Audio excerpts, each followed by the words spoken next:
Eric Tweedy from Shavertown, Pennsylvania. I just wanted to express our appreciation regarding all the operating businesses that we've visited. They've been very warm and hospitable. In fact, when we visited executive jets at the airport, the tour was so impressive, my wife wanted to buy an airplane. What's her name? What's her name? Well, I won't say that. Spell it out. American Express declined the $500,000 we tried to put in my card. You can thank the chairman for me next time you see him. Just kidding. But my question regards basically approach to investing. I've been investing my own money in equities for about 10 years, and my results overall have been relatively good. In the process, however, I've taught myself some very painful and costly lessons.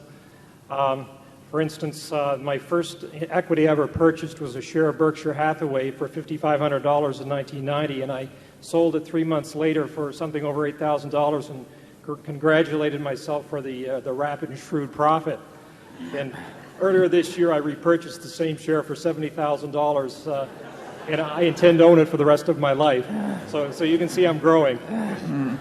My question is, I have no formal education in accounting and finance, and I would just like some advice from you regarding an approach to educate myself in a reading list of basic texts, obviously starting with the Berkshire Hathaway annual reports. Thank you.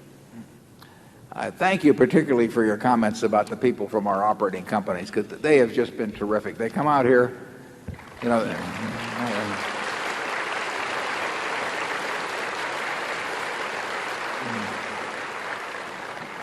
they are here at 5 in the morning. They do a tremendous amount of work over this weekend. They're cheerful. I've met with them all on Saturday at lunch, and I mean, they're just one sensational group of people, and I'm very proud of them, and the managers should be very proud of the people they've brought with us, and I hope you get a chance to thank as many of them as possible personally. Incidentally, at the C's counter, you'll find Angelica Stoner, who's been with us for 50 years, and here she comes from California to help us out and sell peanut brittle, and she's having a good time doing it.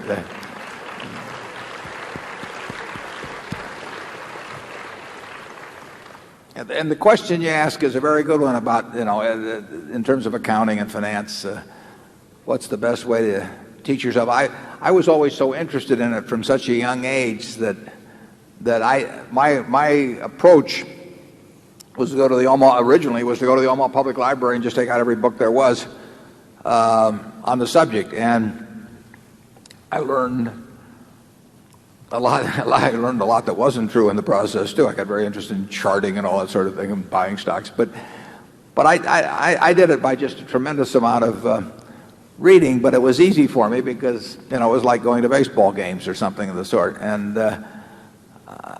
in terms of naming specific texts in accounting, I think you may want to read some of the better even magazine articles that have appeared. I mean, there've been or newspaper articles. There've been some good commentary about accounting there.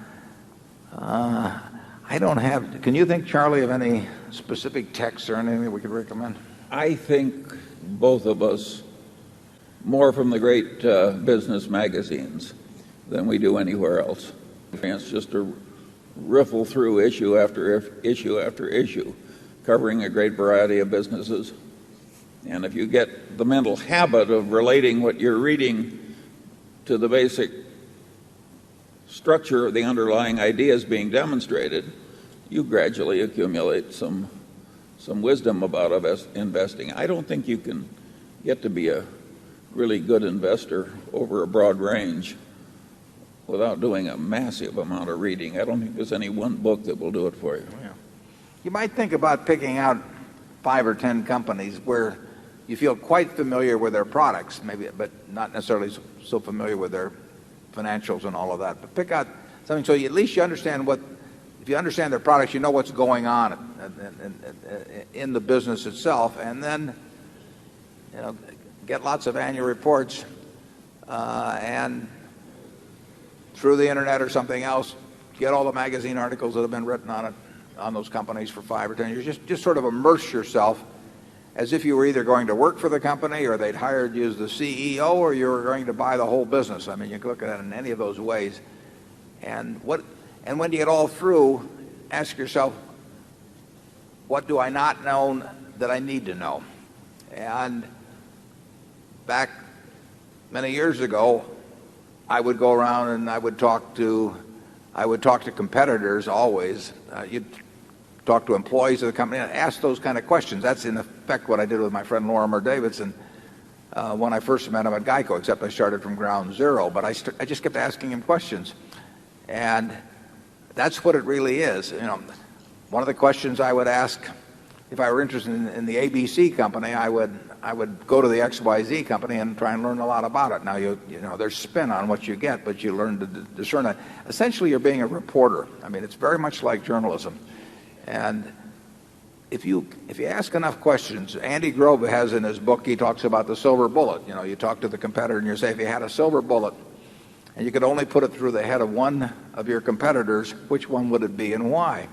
Well, you'll learn a lot if you ask questions like that over time. And you ask somebody in the XYZ industry and you say, if you're going to go away for 10 years and you had to put all of your money into one of your competitors, the stock of one of your competitors, not your own, which one would it be and why? Just keep asking and asking and asking. And you'll have to discount the answers you get in certain ways, but you will be getting things poured into your head that then you can use to reformulate and do your own thinking about why you evaluate this business at this or that. The accounting, you know, you just sort of have to labor your way through that. I mean, you may be able to take some courses even in that. But the biggest thing is to find out how businesses operate. And, you know, who am I afraid of? If we're running GEICO, you know, who do we worry about? Why do we worry about them? You know, who would we like to put that silver bullet through? I'm not going to tell you that you know, you keep asking those questions. And then you go to the guy they want to put the silver bullet through and find out who he wants to put the silver bullet through.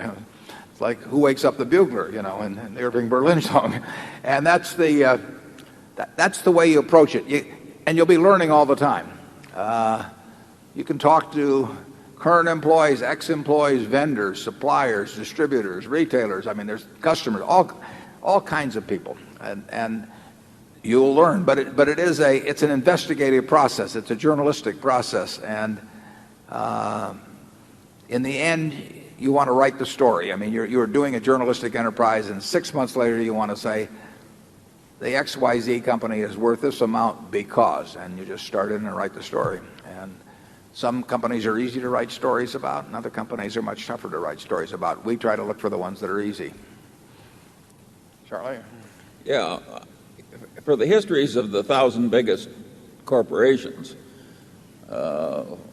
laid out in digest form, I think Value Line is in a class by itself. That one volume really tells a lot about the histories of our best companies. Yeah, if you just look, there's 1,700 of them. If you look at each page, and you look at sort of what's happened in terms of return on equity, in terms of sales growth, profit margin, all kinds of things. And then you say, why did this happen?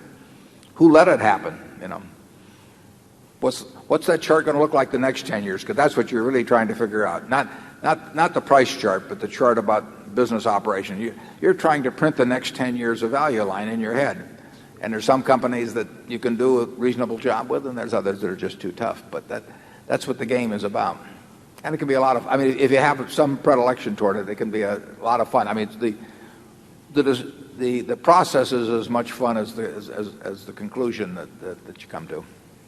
Of course, what he's saying there, when he talks about why, that's the most important question of all, and it doesn't apply just to investment, it applies to the whole human experience. If you want to get smart, the question you got to keep asking is why? Why? And you have to relate the answers to a structure of deep theory. And you got to know the main theories. And it's mildly laborious, but it's also a lot of fun.